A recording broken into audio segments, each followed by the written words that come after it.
Começa agora na Catedral FM, o programa Rio em Santidade.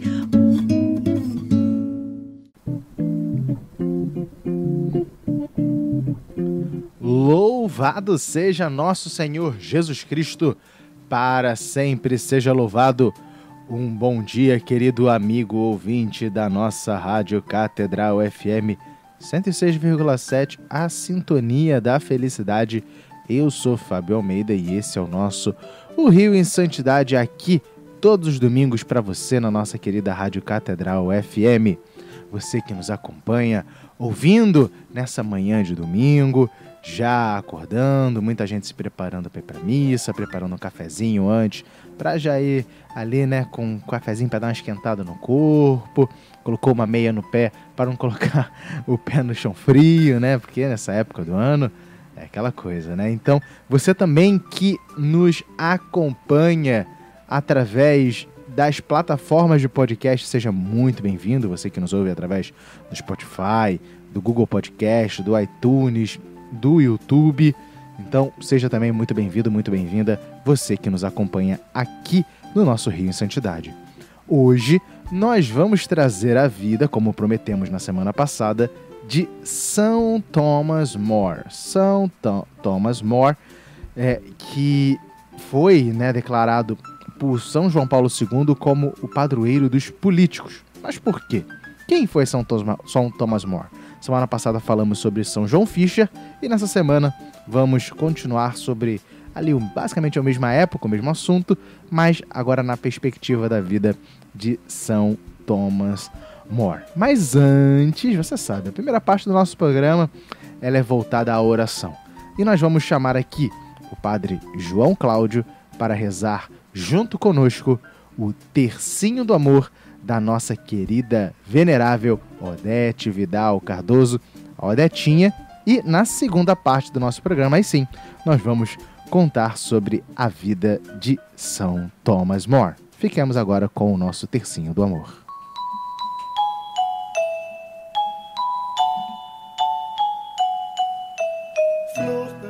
Em nome do Pai, do Filho e do Espírito Santo. Amém. Quero passar o meu céu fazendo bem a terra. Primeira dezena, Fábio Luiz.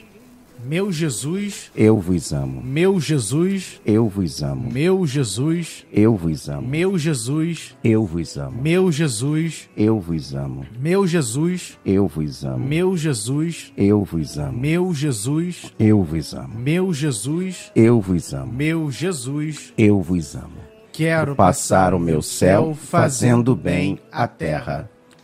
Meu Jesus, eu vos amo. Meu Jesus, eu vos amo. Meu Jesus, eu vos amo. Meu Jesus, eu vos amo. Meu Jesus, eu vos amo. Meu Jesus, eu vos amo. Meu Jesus, eu vos amo. Meu Jesus, eu vos amo. Meu Jesus, eu vos amo. Meu Jesus, eu vos amo. Quero passar o meu céu fazendo bem a terra. Terceira dezena. Fábio Luiz. Meu Jesus, eu vos amo. Meu Jesus, eu vos amo. Meu Jesus, eu vos amo. Meu Jesus, eu vos amo. Meu Jesus, eu vos amo. Meu Jesus, eu vos amo. Meu Jesus, eu vos amo. Meu Jesus, eu vos amo. Meu Jesus, eu vos amo. Meu Jesus, eu vos amo. Quero passar o meu céu fazendo bem a terra. Meu Jesus, eu vos amo. Meu Jesus, eu vos amo. Meu Jesus, eu vos amo. Meu Jesus, eu vos amo. Meu Jesus, eu vos amo. Meu Jesus, eu vos amo. Meu Jesus, eu vos amo. Meu Jesus, eu vos amo. Meu Jesus, eu vos amo. Meu Jesus, eu vos amo. Quero passar o meu céu fazendo bem a terra. Quinta e última dezena, como nós sempre fazemos, rezamos pelo nosso cardeal, Dom Urani, pelos nossos bispos auxiliares, rezemos também pelo nosso querido Dom Roberto e todo o trabalho das nossas causas dos santos aqui no Rio de Janeiro e no Brasil inteiro. Rezemos pelos sacerdotes, diáconos, seminaristas, religiosos e religiosas. Rezemos de modo especial pelos enfermos. Rezemos pelos enlutados. E rezar de modo especial por aqueles que estão passando dificuldades, pelos pobres, tão amados pela nossa querida Odetinha. Fábio Luiz. Meu Jesus. Eu vos amo. Meu Jesus. Eu vos amo. Meu Jesus. Eu vos amo. Meu Jesus. Eu vos amo. Meu Jesus. Eu vos amo. Meu Jesus. Eu vos amo. Meu Jesus. Eu vos amo. Meu Jesus. Eu vos amo. Meu Jesus. Eu vos amo. Meu Jesus. Eu vos amo. Meu Jesus, abençoai-me, santificai-me, enchei o meu coração de vosso amor. Meu Jesus, abençoai-me, santificai-me, enchei o meu coração de vosso amor. Meu Jesus, abençoai-me, santificai-me, enchei o meu coração de vosso amor.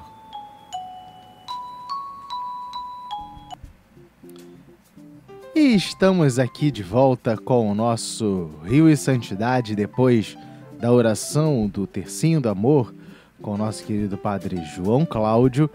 E quero lembrar, né, você, como eu já disse no início do programa, que você pode e deve ouvir novamente, compartilhar, né, para as nossas pessoas, para os nossos amigos, para as pessoas, o nosso programa Rio em Santidade. Nós estamos no YouTube, nós estamos no Spotify, nós estamos no Google Podcasts, nós estamos, onde mais? No iTunes e em várias outras plataformas de podcast. Então, você pode e deve entrar, né, lá na nossa, no nosso podcast para poder compartilhar, ouvir de novo e recomendar o nosso Rio em Santidade.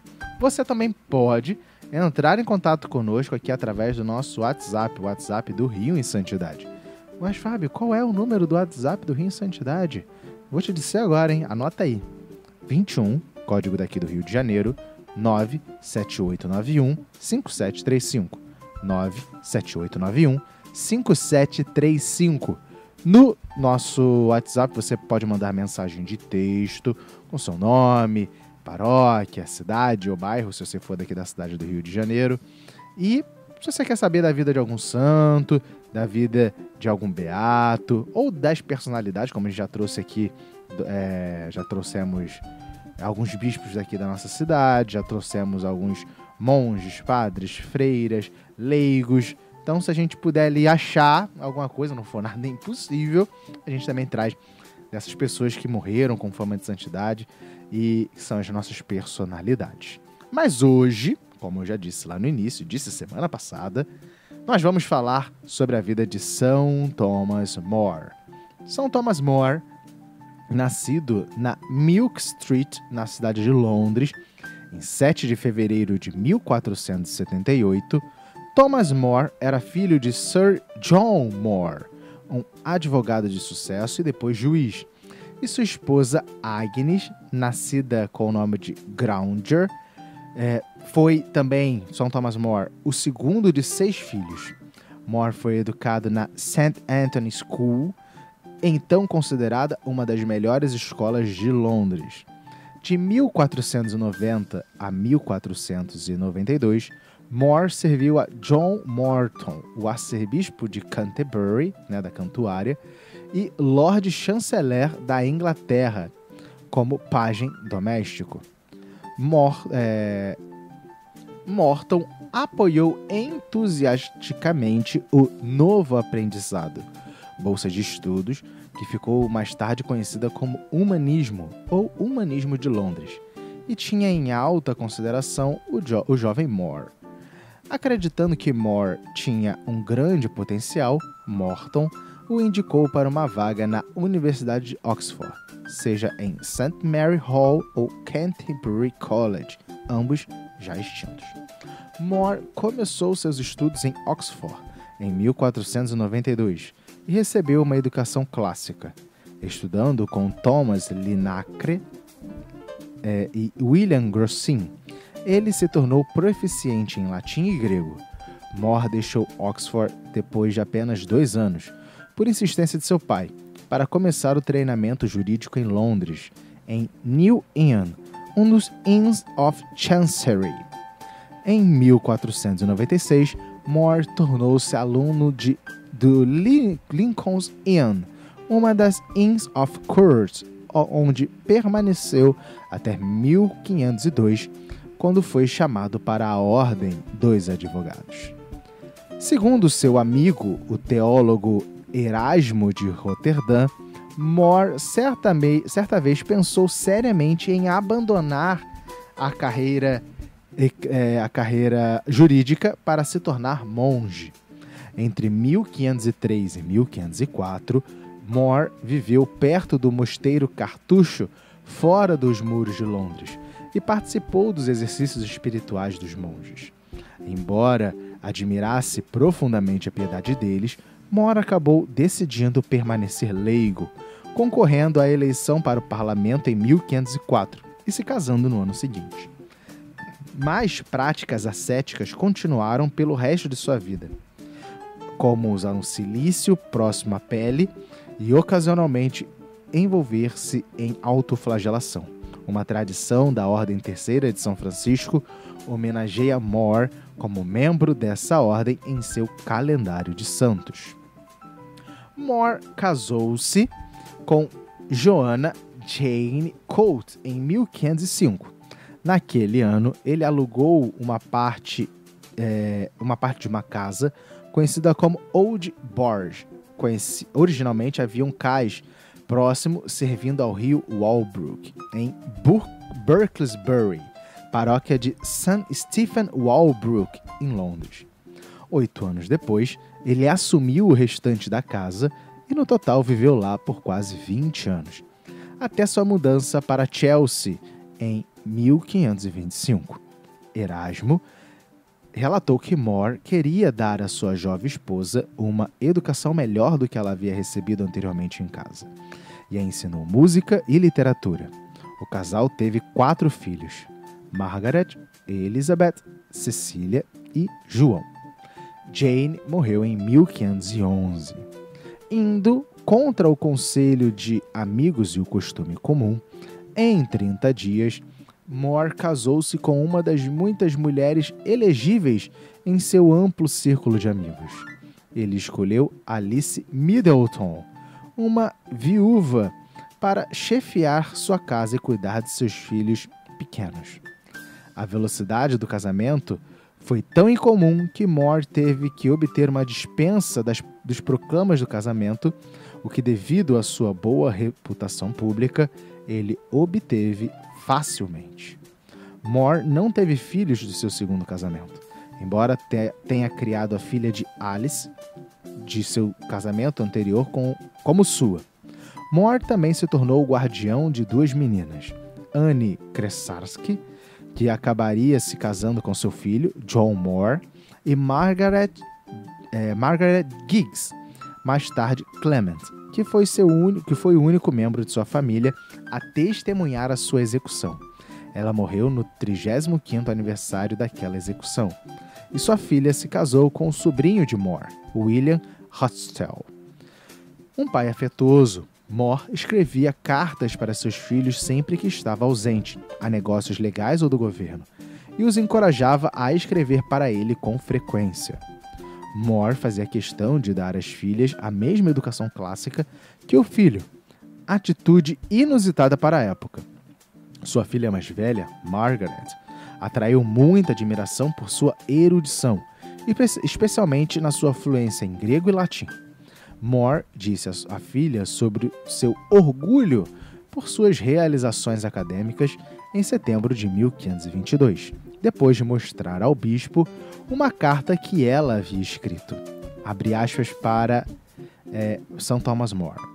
Ao ver pela assinatura que era a carta de uma senhora, sua surpresa o levou a lê-la com mais avidez. Elogio nos termos mais elevados, por sua latinidade pura, sua correção, sua erudição e suas expressões de terna afeição. Ele tirou imediatamente do bolso um portague, uma moeda de ouro portuguesa, para enviar a você como penhor e sinal de sua boa vontade para contigo. Fecha aspas. A decisão de More de educar suas filhas serviu de exemplo para outras famílias nobres. Até mesmo Erasmo se tornou muito mais favorável quando testemunhou suas realizações. Um retrato de More e sua família, St. Thomas More and Family, foi pintado por Holbein, no entanto foi perdido em incêndio no século XVIII. O neto de More encomendou uma cópia, do qual sobrevivem 2 versões. Em 1504, More foi eleito para o parlamento para representar Great Yarmouth e em 1510 começou a representar Londres. A partir de 1510, More serviu como um dos 2 subxerifes da cidade de Londres, cargo de considerável responsabilidade, no qual conquistou a reputação de servidor público honesto e eficaz. More tornou-se mestre de pedidos em 1514, mesmo ano em que foi nomeado conselheiro privado. Depois de realizar uma missão diplomática para o Sacro Imperador Romano Carlos V, acompanhado de Thomas Wolsey, cardeal arcebispo de York, para Calais e Bruges, More foi nomeado cavaleiro e feito subtesoureiro do Tesouro em 1521. Como secretário e conselheiro pessoal do rei Henrique VIII, More tornou-se cada vez mais influente, recebendo diplomatas estrangeiros, redigindo documentos oficiais e servindo como elo entre o rei e o Lord Chanceler Wolsey. More mais tarde serviu como High Steward para as universidades de Oxford e Cambridge. Em 1523, More foi eleito Cavaleiro do Condado por Middlesex e, por recomendação de Wolsey, a Câmara dos Comuns elegeu More seu porta-voz. Em 1525, More tornou-se chanceler do Ducado de Lancaster, com responsabilidades executivas e judiciais em grande parte do norte da Inglaterra. Após a queda de Wolsey, More assumiu o cargo de Lord Chanceler em 1529. Despachou casos com rapidez sem precedentes. More apoiou a Igreja Católica e viu a Reforma Protestante como uma heresia, uma ameaça à unidade da Igreja e da sociedade. More acreditava na teologia, na argumentação e leis eclesiásticas da Igreja, e ouviu o chamado de Lutero para destruir a Igreja Católica como um chamado à guerra. Isso são aspas do próprio São Thomas More. Suas primeiras ações contra a Reforma Protestante incluíram ajudar o Wolsey a impedir que livros luteranos fossem importados para a Inglaterra, espionar e investigar protestantes suspeitos, editores e prender qualquer um que tivesse em sua posse, transportasse ou distribuísse bíblias e outros materiais da Reforma Protestante. Além disso, More suprimiu vigorosamente a tradução inglesa do Novo Testamento feita por Tyndale. A Bíblia Tyndale usava traduções controversas de certas palavras que More considerava heréticas e sediciosas. Por exemplo, como ancião em vez de sacerdote para os presbíteros e congregação ao invés de igreja. Ele também apontou que algumas das glosas marginais, que estavam ali, a nota de rodapé, desafiavam a doutrina católica. Foi nessa época que a maioria de suas polêmicas literárias apareceu. À medida que o conflito sobre a supremacia entre o papado e o rei atingiu o auge, More continuou firme em apoiar a supremacia do Papa como sucessor de Pedro sobre a do rei da Inglaterra. O reestabelecimento do cargo de premier pelo parlamento em 1529 tornou crime apoiar em público ou no cargo a reivindicação de qualquer autoridade fora do reino, como o papado, por exemplo, de ter uma jurisdição legal superior à do rei. Em 1530, More recusou-se a assinar uma carta dos princípios clérigos e aristocratas ingleses, pedindo ao Papa Clemente VII que anulasse o casamento de Henrique com Catarina de Aragão, e também brigou com Henrique VIII sobre as leis de heresia. Em 1531, um decreto real exigia que o clero prestasse juramento reconhecendo o rei como chefe supremo da Igreja da Inglaterra. Os bispos, na convocação de Canterbury, em 1532, concordaram em assinar o juramento, mas apenas sobre ameaça de premunire, e somente depois de que essas palavras foram adicionadas, abre aspas, várias palavras, tanto quanto a lei de Cristo permitir. Esta foi considerada a submissão final do clero. O cardeal São João Fisher, que falamos semana passada, e alguns outros clérigos se recusaram a assinar.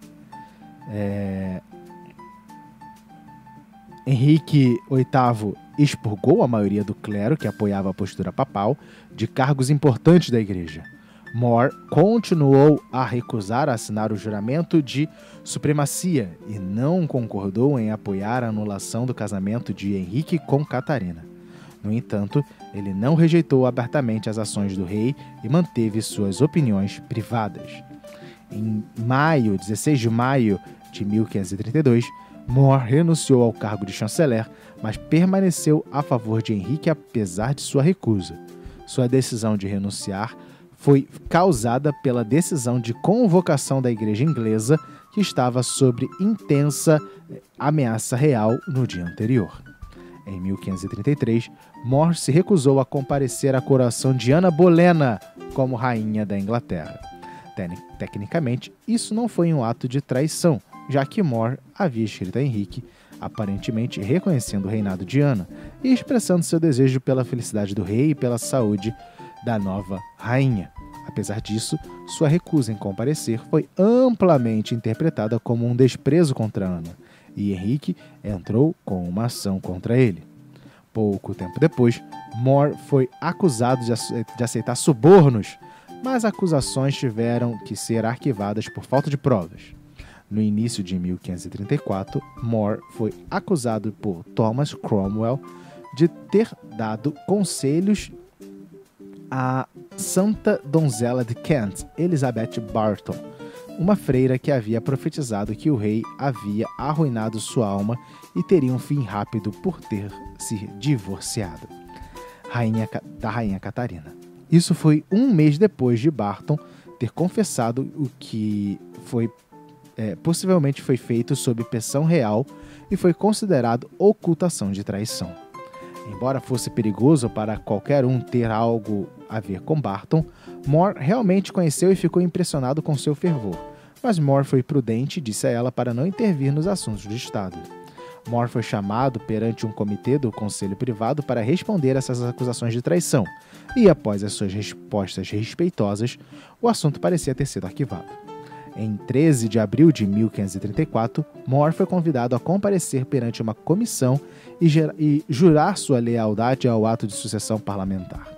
More aceitou o direito do parlamento de declarar Ana Bolena a legítima rainha da Inglaterra, embora recusasse a validade espiritual do segundo casamento do rei. E, apegando-se ao ensino da supremacia papal, recusou-se firmemente a prestar juramento à supremacia da coroa na relação entre o reino e a igreja na Inglaterra. More, além disso, recusou-se publicamente a sustentar a anulação de Henrique a Catarina. João Fisher, bispo de Rochester, recusou o juramento junto com More. O juramento diz assim, abre aspas, por isso, o bispo de Roma e sé apostólica, contrariando as grandes e invioláveis concessões de jurisdições dadas por Deus, imediatamente a imperadores, reis e príncipes em sucessão e a seus herdeiros, presumiu no passado investir a quem deveria agradá-los, herdar no reinos e domínios de outros homens, o que nós, seus mais humildes súditos, tanto espirituais quanto temporais, mais abominamos e detestamos. Fecha aspas. Além de recusar a apoiar a anulação ou a supremacia do rei, More se recusou a assinar o juramento de sucessão de 1534, confirmando o papel de Ana como rainha e os direitos de seus filhos à sucessão. O destino de More estava selado. Embora ele não tivesse nenhum argumento contra o conceito básico de sucessão, conforme declarado na lei, o preâmbulo do juramento repudiava a autoridade do Papa. As acusações de alta traição relacionavam-se com a violação de More dos estatutos contra a supremacia do rei e conspiração com o bispo João Fisher. A esse respeito, e de acordo com algumas fontes, incluía a afirmação de que o parlamento não tinha o direito de proclamar a supremacia do rei sobre a igreja da Inglaterra. Um grupo de estudiosos acredita que os juízes rejeitaram as 2 primeiras acusações e julgaram More apenas na última, mas outros discordam veementemente. O julgamento foi realizado em 1º de julho de 1535, diante de um painel de juízes que incluía o novo Lord Chanceler, Sir Thomas Audley, bem como o tio de Ana Bolena, Thomas Howard, 3º Duque de Norfolk, seu pai, Thomas Bolena, e seu irmão, George Bolena. Norfolk ofereceu a More a chance do perdão gracioso do rei, caso ele reformasse sua opinião obstinada. More respondeu que, apesar de não ter prestado juramento, como também nunca pronunciou contra, e que seu silêncio poderia ser aceito como sua ratificação e confirmação de novos estatutos. E More estava, se baseando no procedente legal do quem cala parece consentir. Thomas Cromwell, na época o mais poderoso dos conselheiros do rei, trouxe o procurador-geral Richard Rich para testemunhar que More havia, em sua presença, negado que o rei fosse o chefe legítimo da igreja. Este testemunho foi caracterizado por More como extremamente duvidoso.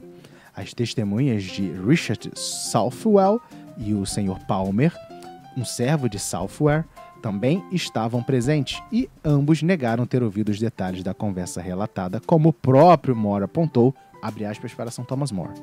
Pode, portanto, parecer provável às vossas senhorias que eu deveria, em um assunto tão importante como este, agir tão imprudentemente, a ponto de confiar no Sr. Rich, um homem de quem sempre tive uma opinião tão má em referência à sua verdade e honestidade, que eu deveria apenas transmitir ao Sr. Rich os segredos da minha consciência com respeito à supremacia do rei, os segredos particulares e o único ponto sobre o qual tenho sido pressionado por tanto tempo para me explicar? O que é que eu fiz? Nunca revelaria. Quando a lei foi feita uma vez, seja para o próprio rei ou para qualquer um de seus conselheiros privados, como é bem conhecido de vossas excelências, que foram enviados, por nenhuma outra razão, várias vezes por sua majestade para mim na torre. Refiro-me a seus julgamentos, meus senhores, se isso pode me parecer crível para qualquer um dos seus senhores, fecha aspas. O júri apenas levou 15 minutos, no entanto, para considerar More culpado. Quem quer condenar, condena de qualquer jeito.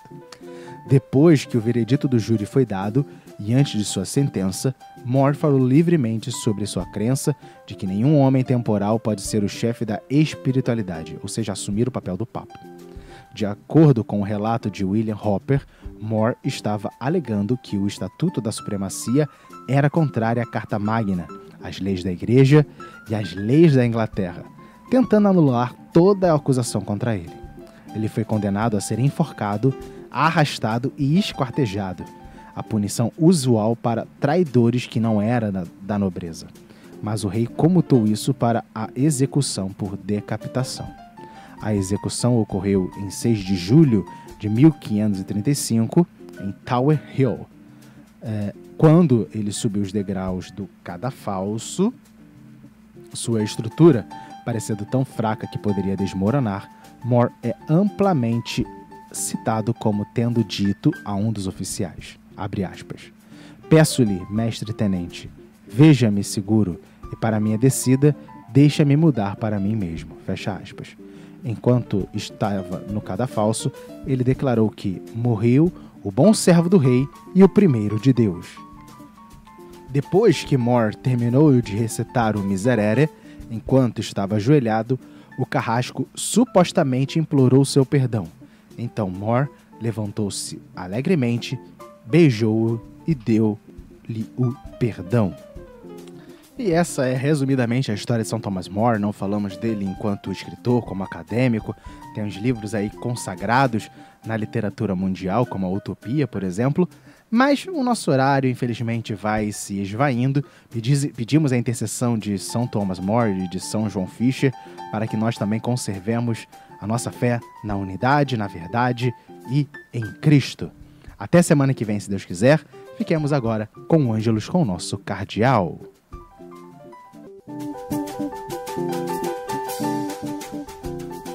O programa Rio em Santidade volta na próxima semana.